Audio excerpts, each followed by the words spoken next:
Déjeme saludar en estos momentos al maestro Luis Guillermo Hernández, colaborador de la familia Sin Censura, director de la Sexta W, académico universitario, a quien respetamos y admiramos y como siempre saludamos con mucho gusto. Luis Guillermo, ¿cómo te va? Te mando un abrazo. Mi querido Vicente, muy buenas tardes. Gracias por la oportunidad de charlar como cada viernes contigo y con tu inmensa audiencia. Muchas gracias, Luis Guillermo. Oye, veía que escribías en redes sociales algo que publicas tú desde tu independencia y me parece también importante retomarlo, si nos permites. Las poderosísimas empresas de medicinas tienen controlados a los medios de comunicación tradicionales con millones de pesos en publicidad. Por eso nadie difundió la gran noticia de que Andrés Manuel López Obrador ha derrotado a uno de los monstruos farmacéuticos. Una de las decisiones de gobierno, mi querido Vicente, más trascendentales del sexenio, de verdad, es una de las más importantes porque implica que el gobierno mexicano retoma la soberanía que había perdido durante muchos años para comprar medicamentos para el sector salud donde se le pegue la gana y a las empresas a las que desee hacerlo. Durante muchos años, durante la época neoliberal, pues se estableció un esquema en el que las propias empresas farmacéuticas, los monstruos farmacéuticos, imponían condiciones al gobierno mexicano, imponían las lógicas al gobierno mexicano a través del contubernio que construyeron con los diferentes encargados del sector salud, los diferentes exsecretarios de salud, mi querido Vicente. Esto llegó a un punto máximo de crisis cuando las industrias farmacéuticas llevaron a cabo un boicot contra el gobierno mexicano que derivó en la carencia de medicamentos, y lo vimos en el caso de los medicamentos para tratamientos oncológicos, para enfermedades como el cáncer, que simplemente no había medicamentos porque las empresas farmacéuticas presionaban al gobierno para no cambiar la dinámica de adquisición, para seguir con los contratos que imponían sobreprecios insultantes a los medicamentos. El gobierno mexicano dijo, no, esto se acabó, derivó en una pugna muy fuerte en los últimos 2 años, y finalmente el gobierno mexicano anuncia, mi querido Vicente, algo que es fundamental: compras consolidadas en el mundo con intermediación de un organismo de Naciones Unidas que permite establecer la transparencia de las adquisiciones y que los precios son los justos por los medicamentos, para distribuirlos en todo el sector salud. Sin lugar a dudas, es una puntilla fundamental contra un negocio de millones de dólares que durante muchos años benefició a un puñado de empresas. Y me sorprendió mucho no verlo en los medios como lo que significa la emancipación del gobierno mexicano respecto de los monstruos globales de la industria farmacéutica.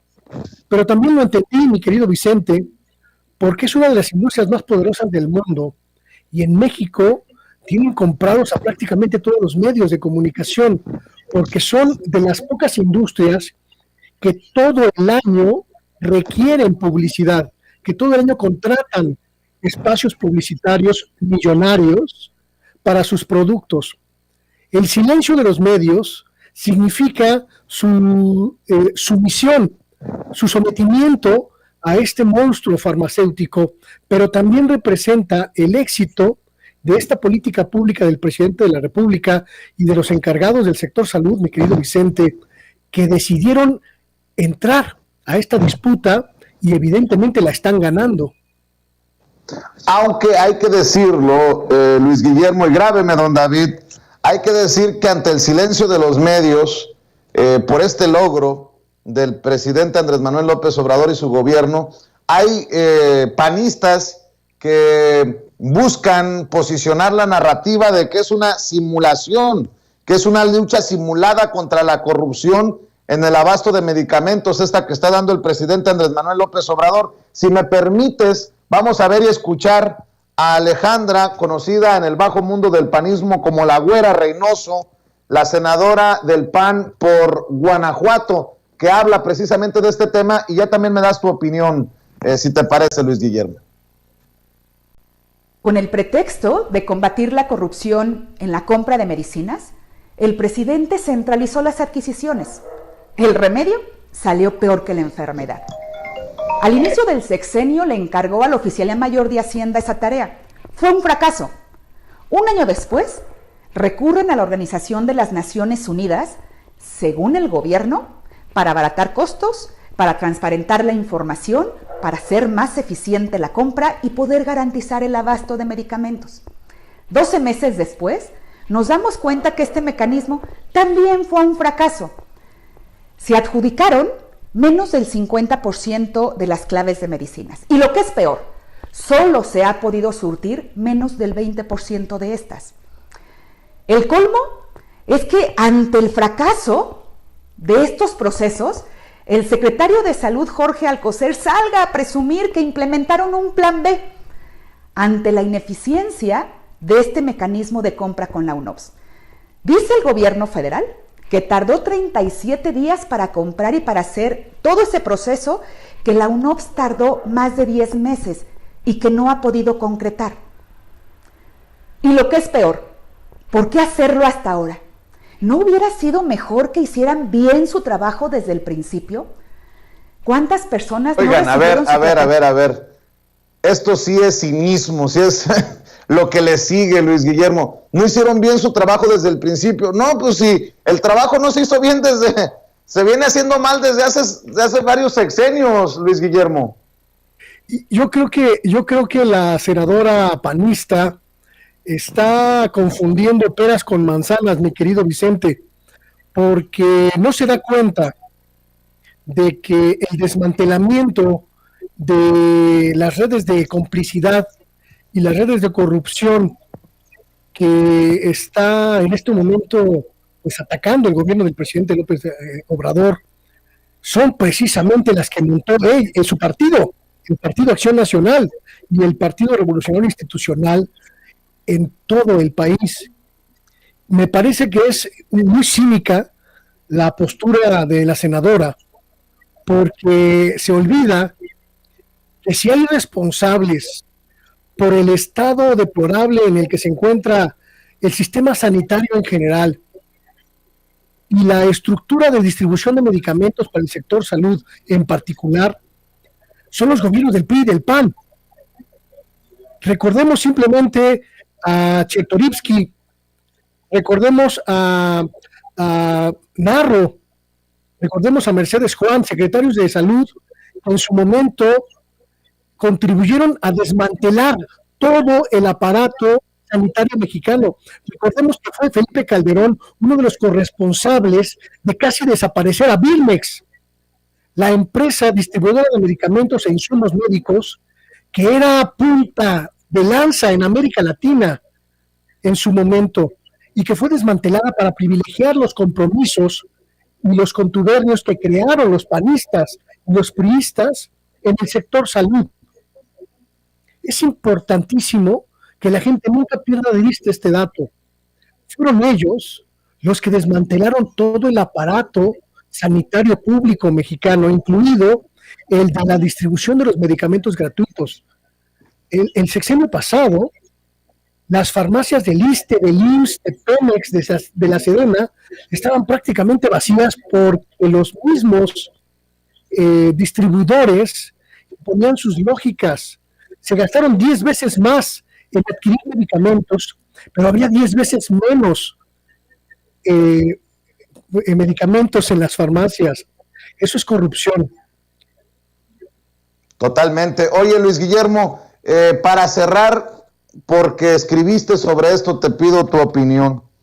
Julio Astillero escribió muy temprano, he escrito a Jesús Ramírez Cuevas, el vocero de Presidencia, para gestionar la presentación de mi respuesta el próximo miércoles en la conferencia presidencial de prensa respecto a lo dicho en relación con mi trabajo periodístico en la sección denominada ¿Quién es quién en las mentiras? Espero respuesta. y es precisamente Julio Astillero el que hace un rato confirma: agradezco a Jesús Ramírez Cuevas su respuesta. Estaré el próximo miércoles en la conferencia presidencial de prensa para responder a señalamientos hechos por Ana Elizabeth García Vilchis en relación con las 1,805 hectáreas de la Sierra de San Miguelito, con el tema de la Semarnat, con el tema de la secretaria María Luisa Albores González y el proyecto Cañadas. Y veo que escribiste, y me parece muy importante, yo también lo aplaudo, que haya pedido su derecho de réplica. De hecho, es lo que he estado insistiendo desde que surgió esta controversia. Y veo que tú también has escrito sobre esto, Luis Guillermo. Escribiste hace 2 días: honestamente, Julio Astillero está obligado a marcar la diferencia respecto del resto de mencionados en quienes quieren las mentiras.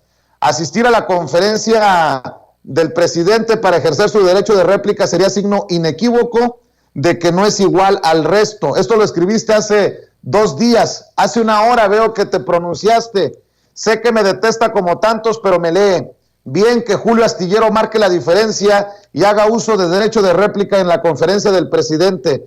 Tiene derecho a las mismas condiciones en que fue mencionado: el uso del atril, proyección de pruebas y tiempo abierto. Y yo decía que había de 2 sopas desde que surgió la controversia el miércoles pasado, Luis Guillermo: o aceptar que uno cometió un error, o presentarse en la conferencia de prensa y hacer efectiva la réplica, por lo que muchos se enojaron. Pero pues aquí está Julio Astillero pidiendo su derecho de réplica y accediendo a asistir precisamente a la mañanera el próximo miércoles. Se va a poner bueno, eso sí. Te voy a decir algo que me parece que es muy importante, mi querido Vicente. Y aclaro, antes que cualquier otra cosa, no soy amigo de Julio Astillero. No, de hecho, no tenemos ningún contacto de ninguna índole. Nuestras carreras han corrido en absoluto paralelo. No lo conozco, nunca he hablado con él más de 3 palabras. Y sé que me detesta, y yo no lo respeto mucho como periodista, porque no me gusta su periodismo anacrónico. Sin embargo, no podría jamás ponerlo junto con el resto de periodistas de los que aquí hemos hablado tanto, mi querido Vicente, porque lo considero un hombre de probidad, lo considero un hombre fundamentalmente honesto. Y me parece que es muy importante, muy importante, que ejerza su derecho de réplica en la conferencia matutina.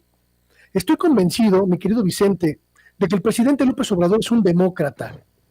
Y uno de los instrumentos más valiosos de la democracia es la transparencia entre las relaciones del poder político y el poder mediático. Es fundamental para una sociedad en construcción como la nuestra, mi querido Vicente, que podamos contar con instrumentos claros, precisos, para ejercer el derecho de la ciudadanía a tener réplica cuando un medio de comunicación o cuando una plataforma de información lo señala o lo evidencia o lo menciona. Y con esto quiero decir que me parece que es vital para nuestra democracia que este instrumento que presenta el gobierno de la República, quienes quieren las mentiras, se convierta en un instrumento útil para la sociedad mexicana en términos de esclarecer esa relación de los medios y el poder político, que le permitan al señor Astillero presentarse en la conferencia mañanera bajo las mismas condiciones en que fue emitido el señalamiento en su contra. Construye democracia, Vicente. No se trata de privilegios para el periodista, se trata de construir un instrumento que es útil para toda la ciudadanía. El artículo 6 de nuestra Constitución, mi querido Vicente, consagra el derecho de réplica, que prácticamente no se usa en los medios de comunicación porque hacen lo que se les pega la gana. Pero tendríamos que construir un instrumento de réplica que le permita a cualquier ciudadano que es mencionado en un medio de comunicación acceder bajo las mismas condiciones y contar con los mismos espacios para su réplica. Es importantísimo lo que va a ocurrir el próximo miércoles, cuando Julio Astillero vaya a la conferencia matutina, porque a mí me va a convencer de lo que estoy todavía muy convencido a este momento, que el presidente López Obrador es un demócrata, y que un demócrata está obligado a defender todos los instrumentos de la democracia, y el derecho de réplica es uno de los instrumentos de la democracia. Me parece también que es muy importante que se pueda dar este debate en igualdad de condiciones, que es una de las cosas que más se ha criticado al quién es quién en las mentiras, esta disparidad entre el poder político y el poder mediático que se enfrentan. Que Julio Astillero se presente a la mañanera a exponer su punto de vista, a ejercer su réplica al señalamiento de que es un mentiroso, va a ayudar a los medios de comunicación a entender que estamos sometidos y que debemos seguir sometidos al escrutinio público, pero también va a permitir al poder político establecer que la libertad de expresión y la libertad de información son dos garantías constitucionales que debe custodiar absolutamente siempre. Entonces, mi querido Vicente, yo estoy muy contento, aunque no tengo ninguna relación con Astillero, lo felicito por el hecho de pedir la audiencia y presentarse en la conferencia mañanera. Espero, absolutamente, honestamente, mi querido Vicente, espero que le ofrezcan las mismas condiciones en las que fue emitido el señalamiento en su contra, porque sin duda ese será un gran éxito, no solo del presidente, no solo del gobierno mexicano, sino de la sociedad mexicana en su conjunto, mi querido Vicente. Y qué bueno que lo mencionas, porque en esa misma situación, en ese mismo tono estoy yo. Es sabido, muy sabido por las personas que nos siguen, que tuvimos muchas diferencias, Julio Astillero y su servidor, después de mi salida de la octava, cuando dijo muchos disparates y verdades a medias y mentiras sobre mi trabajo, sobre mi persona, sobre mis relaciones, pero aún así, más allá de cualquier problema personal o cualquier situación profesional, lo importante es esto para la democracia, porque más allá de Julio Astillero o Vicente Serrano, Luis Guillermo Hernández, están las cosas importantes. No sé si me permitan esto que estoy diciendo, pero que hay cosas más importantes que van más allá de nosotros, y esta es una de ellas. Y qué bueno que Julio se va a animar por fin a ir a la mañanera, y qué bueno que va a tener esa oportunidad de dar su réplica, porque esto es lo apasionante, lo maravilloso, por lo que muchos hemos estado trabajando por años, y qué bueno que Julio tiene esa oportunidad, que le dan esa oportunidad, que asume esa responsabilidad, y nosotros solo esperamos que el beneficiado sea el auditorio, la audiencia, la sociedad. Mi querido Luis Guillermo Hernández, ¿con qué otra reflexión cierras? Me gusta mucho lo que dices, porque se me pone la piel chinita, mi querido Vicente. La gente debe entender que estamos construyendo un nuevo país, Vicente, y es nuevo en prácticamente todos los sentidos, porque todo lo que había estaba podrido, y una de las cosas más podridas era la relación de los medios de comunicación con la sociedad y con el gobierno. Construir un instrumento útil para que los medios de comunicación rindan cuentas, para que los medios de comunicación expliquen sus procesos de obtención de información y esclarezcan los métodos con los que construyen información, es vital para esta nueva democracia, para este nuevo país, mi querido Vicente. No se trata, insisto, de privilegiar a un reportero o de darle voz a un periodista, no. Se trata de construir un país nuevo. Y si hay algo que necesitamos que sea nuevo, es el periodismo mexicano, mi querido Vicente, que está moribundo por tantas malas prácticas. Yo celebro de verdad esta oportunidad que pueda abrirse a partir de esta exhibición que es quién en las mentiras. Ojalá este ejercicio se vaya fortaleciendo y en el próximo miércoles veamos un debate de altura entre un periodista y un poder político, y que los mexicanos, las mexicanas, aprendamos que así es como debe construirse una relación madura, seria y sobre todo nueva entre ambos poderes. Así que yo estoy muy emocionado. Me gusta que aunque no me quiera, y yo a él tampoco, pues haya escuchado mi consejo, porque sé que lo escuchó, y que se haya atrevido a hacer lo que otros periodistas, estos sí farsantes, estos sí mendaces, estos sí miserables, no se atrevieron a hacer, que es defender su verdad en el mismo espacio donde fue emitido el señalamiento en su contra. Celebro mucho que el astillero nos permita saber que efectivamente él es un periodista distinto. Así es, ojalá que Raimundo Rivapalacio siga el ejemplo, ojalá que Joaquín López Dóriga siga el ejemplo, aunque como diría el príncipe de la canción, que en paz descanse, pero lo dudo. Mi querido Luis Guillermo Hernández, ¿por qué no cerramos invitando a la gente para que apoye precisamente tus espacios independientes, esas trincheras que vamos construyendo poco a poquito? Muchas gracias, mi querido Vicente. Esta noche a las 8 de la noche espero a la gente en el chat en vivo, una charla relajada, el oficio del reportero, con un tequilita en mano. Vamos a hablar de los asuntos de la semana en mi canal de YouTube, Luis Guillermo Hernández, Sexta W, y también los espero en las distintas plataformas, todas con el nombre de Luis Guillermo Hernández, Luis Gernán o Sexta W, para seguir construyendo estos nuevos espacios que gracias, mi querido Vicente, insisto, gracias a gente como tú, pues están dándome pues ya verdaderas esperanzas de que esto va para adelante. Así es, mi querido Luis Guillermo. Estamos al pendiente entonces. Muchas gracias, hasta pronto. Cuídate, Luis Guillermo Hernández.